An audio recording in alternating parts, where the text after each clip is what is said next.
Assalamualaikum warahmatullahi wabarakatuh. Jumpa lagi Sobat Pratama di kanal YouTube Pratama Indomitra. Pada kesempatan kali ini saya mencoba mengisi rubrik Q&A, Question and Answer, terkait dengan free webinar yang kami selenggarakan di Rabu tanggal 29 ya, bukan 22 ya. Ya, tanggal 29 September 2021. Ini adalah free webinar kami yang ke-50 dan masih ada sekitar 15 pertanyaan yang belum sempat saya jawab. Ini terkait dengan durasi waktu yang memang sudah tidak mencukupi. Baik, Sobat Pratama, saya memulai pertanyaan lanjutan yang belum saya jawab di webinar saat itu. Kita masuk ke yang pertama, bullish pukul 10 ya. Izin bertanya Pak Pri terkait undang-undang CK untuk dividen orang pribadi yang terima dari badan dikecualikan sebagai objek pajak bila diinvestasikan di mana saja dan dalam bentuk apa saja. Baik, bullish bisa cek ya. Saya juga sudah membuka di sini di sebentar. Di Peraturan Menteri Keuangan nomor 18 tahun 2021. Jadi bullish bisa ngelihat di sini ya, Peraturan Menteri Keuangan nomor 18. Kemudian bullish bisa langsung merujuk ke pasal 34. Ini memang salah satu kendala ya bagi wajib pajak karena peraturan pajak begitu kompleks sehingga seringkali wajib pajak ambil pintasnya. Udahlah langsung tanya aja gitu ya.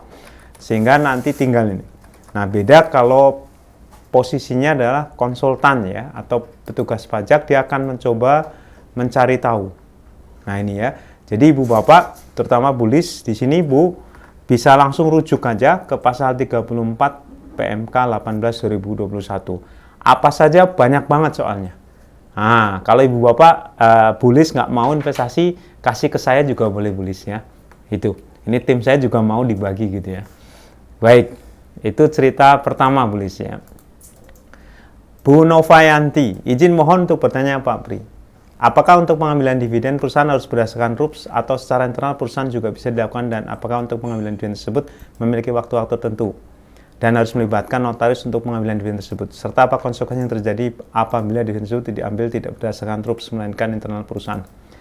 Jadi gini Ibu Novayanti, pengambilan dividen itu kesepakatan perusahaan, dalam hal ini pemegang saham. Pemegang saham itu ya menjadi penguasa tertinggi di perusahaan karena dia yang menentukan, terutama nanti pemegang saham pengendali yang punya voting right ya, punya hak suara lebih dari 50%. Jadi rujukan utama di dalam pembagian dividen itu sebetulnya undang-undang PT. Kemudian nanti undang-undang PT turun ke akte pendirian perusahaan. Jadi kalau Bu Novayanti mau mengambil dividen, Ibu pemegang saham, coba cek di akte notaris pendirian perusahaan tempat Ibu sebagai pemegang saham. Itu ceritanya Bu ya. Kalau yang ambil dividen suami, coba cek. Yang ambil dividen suami Ibu, coba cek juga di perusahaan tempat suami Ibu menjadi pemegang saham. Ini guyon aja Bu ya. Jadi intinya di situ ya, tidak terkait dengan pajak tapi terkait dengan undang-undang PT dan akta pendirian. Ya, demikian. Bu Desniati Ambeta mau tanya Pak, jika dividen diambil dari laba tahun berjalan kemudian diinvestasikan kepada perusahaan baru misalnya CV, apakah tersebut bisa dilakukan? Oh, bisa. Berarti yang ngambil adalah pemegang sahamnya kemudian mendirikan PT. Itu urusan terserah. Mau dikasih ke saya juga boleh Bu Desniati ya.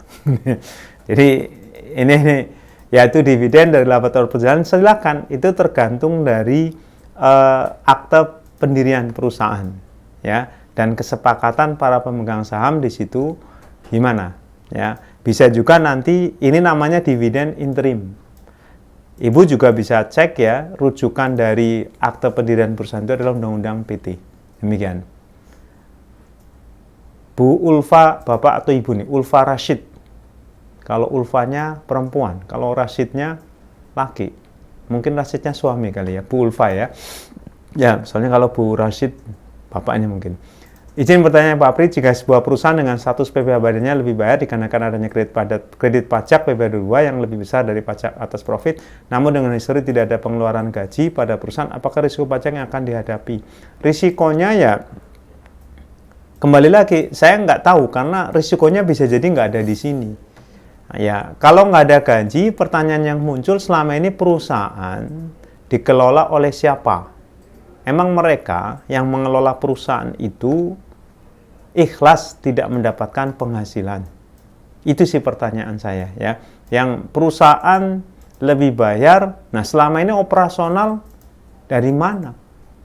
Apa mau pegawai direksi bekerja di perusahaan itu kemudian nggak dibayar gajinya? Ah gitu sih, pertanyaan logis dari petugas pajak seperti itu. Ah, Bu Ulfa bisa juga bertanya gitu. Masa iya sih gitu ya, perusahaan ya tidak ada pengeluaran gaji. Nah kalau perusahaannya aktif, masa iya sih punya pegawai gitu ya, kecuali perusahaan itu nggak punya pegawai, makanya nggak bayar gaji. Nah itu ya, perusahaan itu nggak punya pegawai berarti nggak ada gaji, mau nggak bayar siapa ya. Demikian. Pak Juwari Patolah, Bapak atau Ibu nih, saya nggak tahu ya. Selamat Pak Pri, izin nanya. Misalkan skala perusahaan yang semula besar diturunkan menjadi skala kecil, apa bisa? Ya, skala mah tinggal diturunin aja Pak. Yang nurunin kan sendiri. Cuman kalau memang kualifikasi, misalkan di jasa konstruksi, nah itu tergantung kemampuan. Karena kan yang menentukan kualifikasi besar, menengah, kecil di jasa konstruksi itu ada di lembaga pengembangan jasa konstruksi atau asosiasi.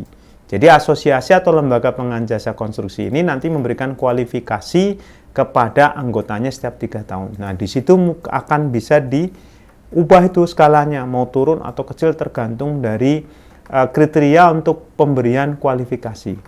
Jadi nanti, nah karena Bu Juwari, Bapak atau Ibu nih ya, tidak jelas di perusahaan apa ya, saya asumsikan di jasa konstruksi karena secara eksplisit diatur di Undang-Undang Jasa Konstruksi. Nah, karena rencananya mau ikut tender perusahaan kecil, modal awal 10 miliar mau diturunkan jadi 1 miliar Prunata karena statusnya dia masih utang modal owner belum disetor. Ya silakan, itu urusan dari pemegang saham. Ya, pajaknya ya kalau turun itu kan pertanyaan yang muncul adalah coba lihat ada transaksi. Ini kan modalnya turun ya, turun tuh artinya, nah ini transaksinya harus dijelaskan oleh oleh pemegang saham kenapa turun, gitu. Karena ini nanti akan muncul ke Kumham dan Kumham nanti akan lapor ke DJP. Ya, pajaknya ya tergantung ini, nanti ada penghasilan atau tidak, demikian. Bu Widya Naomi, izin bertanya Pak Pri, berdasarkan penjelasan pasal 31 PP 51 2008, ya, sebagaimana telah diubah dengan PP 40 2009, pemajakannya adalah PPh final konstruksi 3%.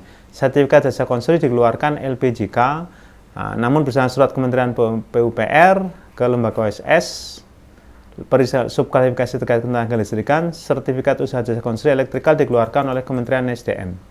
Penerbit LSBU bukan LPJK. Dan mekanikal masih dari PUPR, penerbit LPJK. Perusahaan bergerak di bidang konstruksi, mekanikal, dan elektrikal. Kualifikasi besar selama ini dipotong dengan tarif 3%. Karena customer kami menuntut dokumen harus dari LPJK, dokumen bukan dari LPJK, sehingga dianggap tidak ada kualifikasi, ya, bukan sertifikasi. Nah, ini sudah konfirmasi dengan KPP, namun belum dapat tanggapan. Ya, KPP bingung. Jadi KPP bingung. Kenapa? PP-nya ngomong, karena betul Bu Widya ya, betul ini. Kalau penafsiran letter luck harus dari LPJK di situ. Karena yang memberikan izin, memberikan kualifikasi itu sebetulnya LPJK atau asosiasi. Jadi kalau kita melihat aturan pelaksana itu bisa dari asosiasi gitu. Sementara pemerintah itu hanya memberi sertifikasi. Nah, ini kan saya melihat begini.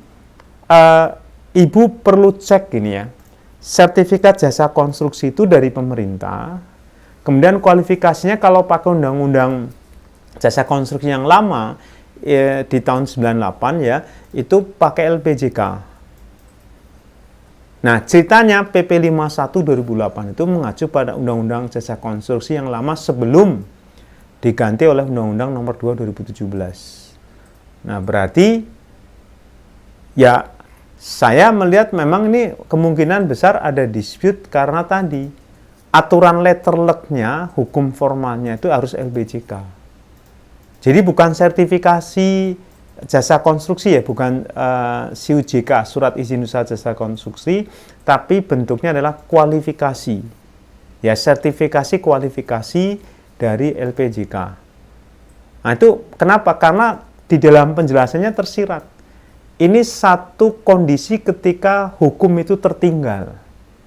Nah, kalau disebut kayak gini ya memang nanti hakim akan melakukan penemuan hukum. Melihat living justice ya, keadilan yang muncul di masyarakat. Kalau memang dulu pakai LPJK, kemudian pakai Undang-Undang Nomor 2 2017 diganti, ya instansi terkait, nah ini bisa. Cuman memang kan bahasa tertulisnya di PP 51-nya itu LPJK. Demikian Bu Widya ya. Bu Nunu Novianti, selamat siang Pak Pri dan tim, maaf kalau pertanyaan menyimpang dari topik, izin bertanya, ideal capacity dan OM untuk laporan TB-Doc, apakah ada standar presentasinya? Tidak ada standar presentasinya, semuanya harus pakai data pembanding. Yang menjadi sasaran ketika di perusahaan pajak biasanya di perusahaan atau kontennya, di semuanya, ya di semuanya. Jadi memang nanti di penerapan arm's length price, penetapan harga transfernya, prosesnya itu yang menjadi concern dari petugas pajak, bukan cuma di sini aja. Karena titik dispute-nya, titik sengketanya bisa di penentuan PLI, Profit Level Indicator. Kemudian yang kedua di penentuan metode. Ya, Profit Level Indikatornya itu banyak. Ya, apakah di laba kotor, apakah di price, di harga, laba kotor atau laba neto. Kemudian nanti metodenya itu akan menentukan juga. Ya, metodenya kalau kalau price harga jual berarti CUP, comparable uncontrolled price. Kalau misalkan laba kotor bisa cost plus method, bisa resale price method. Kemudian kalau di laba neto bisa transactional net margin method. Jadi ini. Nah, kemudian titik dispute berikutnya ada di pembanding terpilih itu, ya. Demikian Bu Nunu. Bu Siti Nur Fajriah, selamat siang Pak Pri. Mau apa ini? Nggak ada tulisannya. Ya, mungkin mau tanya ya. PTA bergerak di bidang restoran, membeli sebidang tanah untuk investasi. Akan tapi sertifikat menggunakan nama Mr. X pemegang saham, agar sertifikat tetap berbentuk SHM dan bukan HGB. Dengan tujuan bila dijual kembali lebih menarik customer. Apabila tanah tersebut terjual, bagaimana dengan PPh-nya? PPh-nya atas nama orang pribadi. Ya, karena pribadi. Nah, salah kalau PTA tetap bisa mengakui penjualan tanah. Kenapa? Harus ya, transaksi itu harus tunduk pada Undang-Undang Pokok Agraria tahun 60. Jadi kita nggak bisa mengatakan tanah itu dibeli oleh PTA. Itu salah. Kenapa? Bertentangan dengan hukum administrasi lainnya, yaitu Undang-Undang Pokok Agraria. Itu.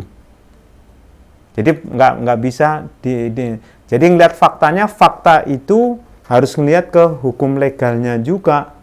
Ya, hukum legalnya terkait dengan transaksi jual beli ini kan harus tunduk pada Undang-Undang Pokok Agraria tahun 60. Demikian.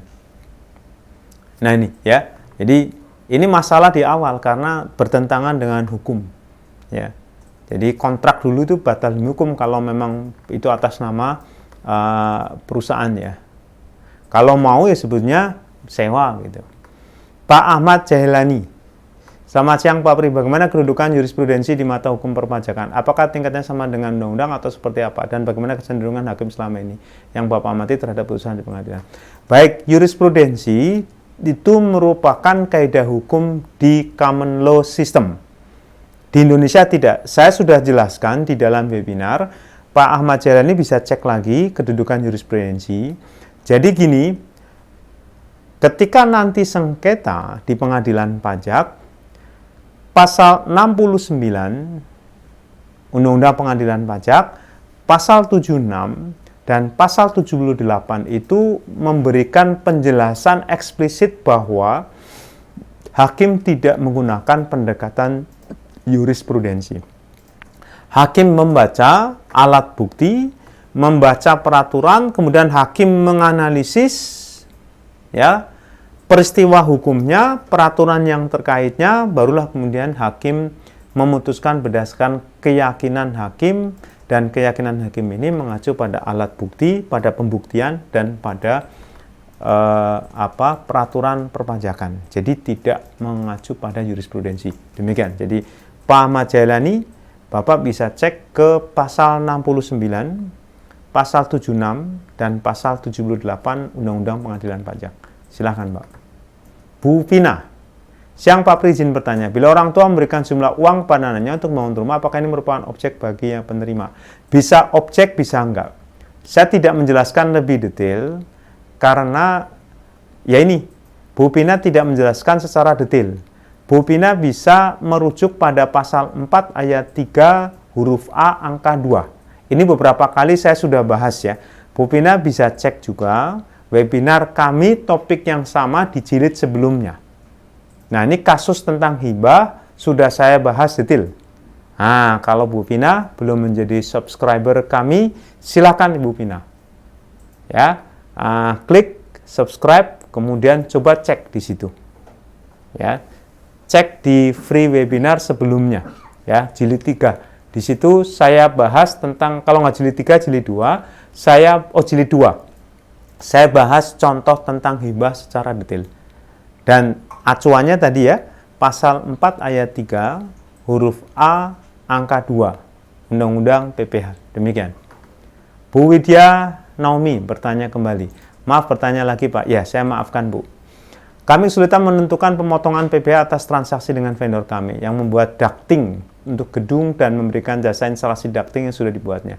Kami adalah perusahaan konstruksi, beranggapan jasa yang diberikan kepada kami berkaitan dengan jasa konstruksi sehingga dipotong biaya final jasa konstruksi. Namun vendor keberatan karena mereka izin usahanya adalah perdagangan dan jasa dan minta dipotong biaya 3. Mohon tanggapan Bapak, pemajakan potput yang benar. Tergantung kontraknya. Kalau kontraknya mengarah jasa konstruksi, berarti itu objek jasa konstruksi. Nah, ini contoh bagaimana ya ibu ya perusahaan tempat ibu bekerja dengan lawan transaksinya itu dispute. Kalau di dispute kayak gini, masalah hukum perdata, coba lihat di situ. Pajak itu mengikuti isi hukum perdata, isi perjanjiannya. Isi perjanjiannya itu apa? Jadi kalau memang pekerjaannya ducting ya konstruksi. Terlepas apakah si vendor ini punya kualifikasi atau tidak. Rujukannya apa? Pasal 3 PP 51 2008 Jungto PP 40 2009. Jadi Bu Widya bisa cek di situ ya. Tidak melihat apakah punya izin usaha atau tidak. Yang terpenting adalah perusahaan itu memang punya usaha jasa konstruksi ya, terlepas nanti punya izin atau enggak. Dan memang objek transaksinya merupakan objek jasa. Kalau saya membaca sekilas ini, memang jasa konstruksi. Solusinya apa? Duduk bareng. Duduk bareng, kemudian mau dipotong berapa? Ya kembali lagi ke kontraknya, klausul kontraknya demikian. Ya. Baik, Bu Susi Ermayati. Selamat siang Pak, mohon bertanya Pak. Pak, ada anak dapat uang dari jual saham bursa pajak.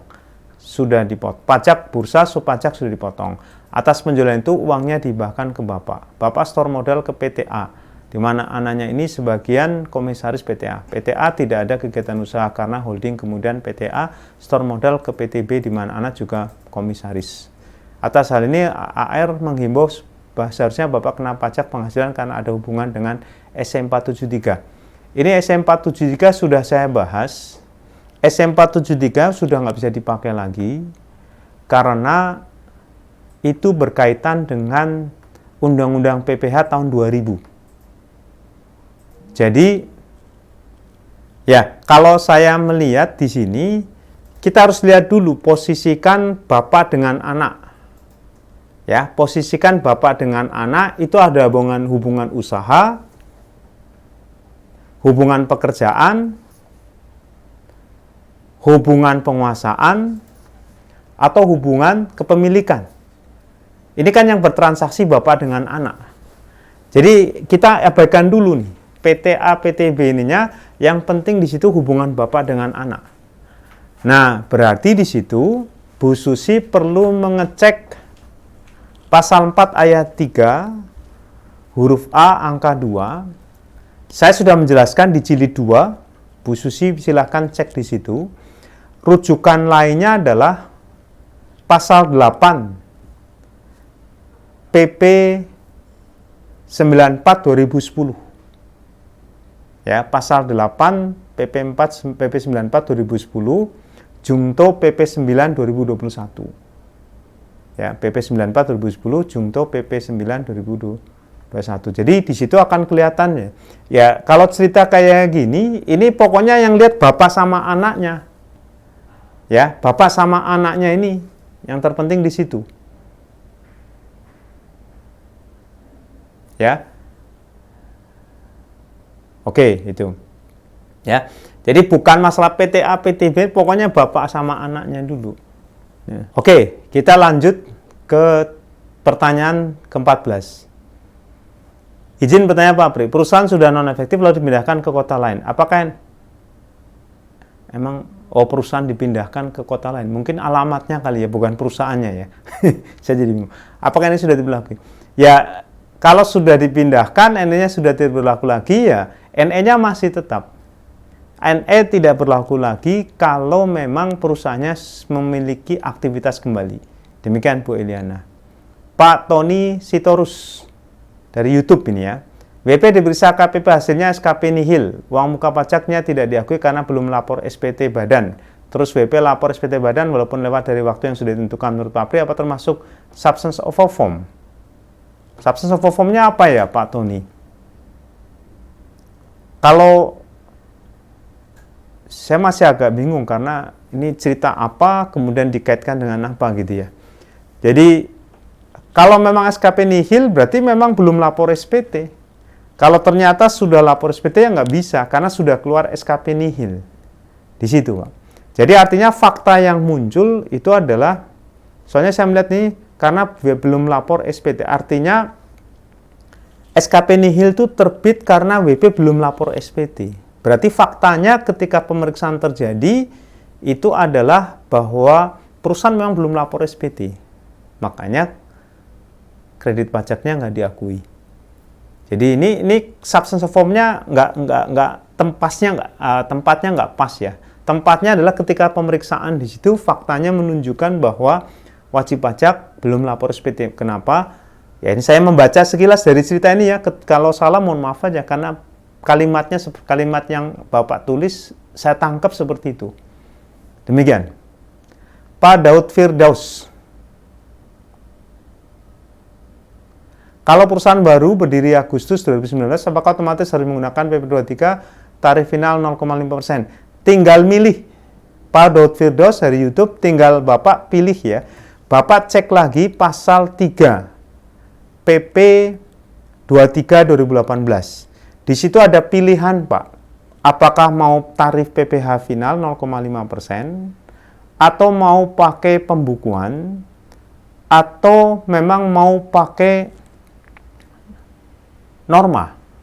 Kalau omsetnya memang tidak lebih dari 4,8. Jadi ada 3 pilihan di situ. Kalau Bapak baca, terus terang memang baca PP 23 itu agak jelimet ya. Jadi kita harus mengaitkan pasal 3 dengan pasal 2, pasal 4 gitu. Tapi kata kuncinya di pasal 3 Pak Daud ya. Intinya di situ memang kena final. Tapi kena finalnya ini kalau WP-nya nggak milih yang lain gitu. Jadi ceritanya akan kena A kalau nggak milih B atau C. Artinya kalau milih B ya nggak kena final. Kalau milih C ya nggak kena A. Jadi itu cerita cara membaca di PP 23-nya itu. Akan kena A kalau nggak milih B, nggak milih C. Berarti kita boleh milih B. Kalau udah milih B, ya nggak A, ya nggak C. Kalau udah milih C, ya nggak A, ya B. Gitu. Jadi artinya kalau memang kita milih final, berarti pembukuan tidak berlaku. Hanya pencatatan. Kalau kita milih pembukuan tapi kemudian karena kalau badan ini perusahaan pilihannya cuma 2, perusahaan ya pembukuan atau nanti final. Kalau pembukuan berarti nggak final. Demikian. Baik, itu Ibu Bapak, ini pertanyaan nomor 17 ternyata sama ya dengan pertanyaan nomor 15. Dengan demikian, pertanyaan Ibu Bapak yang disampaikan pada saat webinar tanggal 29 Agustus Rabu lalu sudah saya jawab semua. Memang ada yang nggak tuntas ya karena nggak detail. Ya, demikian. Mudah-mudahan bermanfaat Ibu Bapak. Jangan lupa Ibu Bapak yang belum subscribe, silakan subscribe di kanal YouTube Pratama Indomitra. Dan Ibu Bapak ya, kalau memang merasa bahwa webinar kami, Q&A kami, atau video-video kami lainnya bermanfaat, silakan ya di-share, Ibu Bapak share ke kolega Ibu Bapak, dan Ibu Bapak juga kami persilakan untuk memberikan komentar untuk perbaikan, untuk peningkatan kualitas video-video kami selanjutnya. Mudah-mudahan bermanfaat, kurang lebihnya mohon maaf. Assalamualaikum warahmatullahi wabarakatuh.